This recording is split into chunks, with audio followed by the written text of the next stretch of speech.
He stood there, pen in hand, a smirk playing on his lips.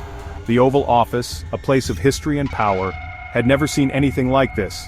The president, on his last day, held the fate of the nation in his hands, not through war or policy, but through an act of unprecedented audacity. He was about to pardon everyone, literally everyone, every single citizen of the country, every last speeding ticket, every unpaid parking fine, every crime, big or small, wiped clean, gone, past and future offenses. There was no law against it.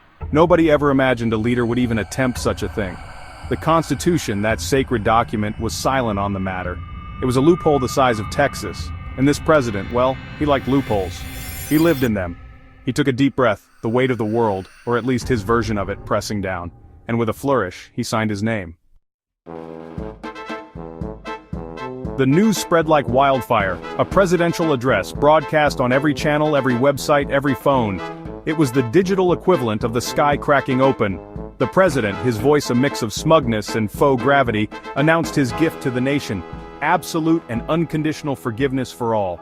Reactions were immediate and as varied as the people who make up this great confused nation of ours. Some cried, some cheered, some just stared at their screens in disbelief. But one thing was for sure, things would never be the same. This wasn't a policy change. This was tectonic. This was societal Jenga, and he'd just yanked out the bottom block. The ramifications, the sheer audacity of it all. It was like watching a slow-motion train wreck, except you were on the train, and so was everyone you'd ever met. The initial hours were weird.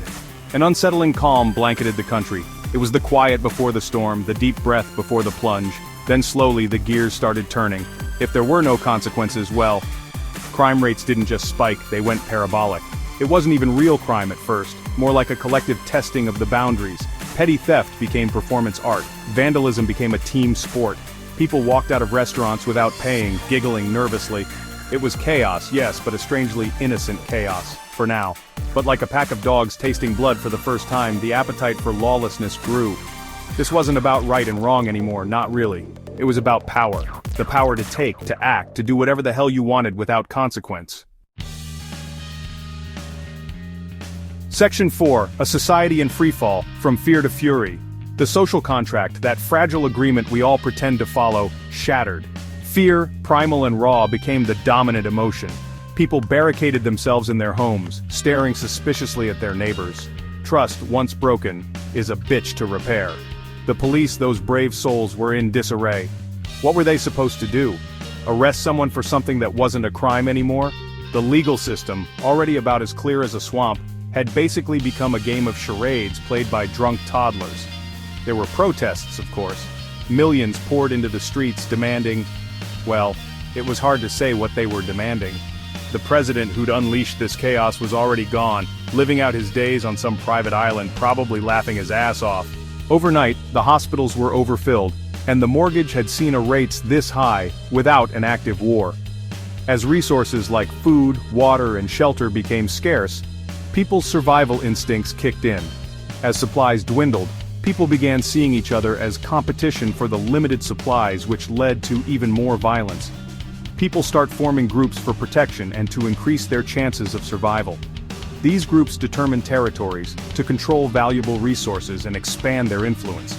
Raids and ambushes begin on smaller groups from the larger groups for larger deposits of resources. This leads to retaliation from the smaller groups when they find cells of the larger groups by themselves, creating an endless loop of attacks. This survival of fittest mentality over a period of time caused a loss of humanity. Section 5. The crumbling pillars of the economy. The economy, that delicate house of cards built on trust and the promise of tomorrow, collapsed faster than a cheap tent in a hurricane. Businesses shut down not because they were looted, though many were, but because, well, why bother? Why produce? Why innovate? Why strive when anyone could just take what they wanted? The stock market, that barometer of our collective greed and delusion, looked like a heart attack on an EKG. Banks, those temples of money, resembled scenes from a zombie apocalypse.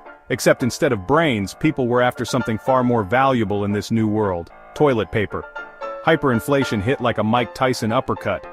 Money, that paper we pretend has value, became worthless overnight. Bartering, that ancient form of commerce, made a roaring comeback.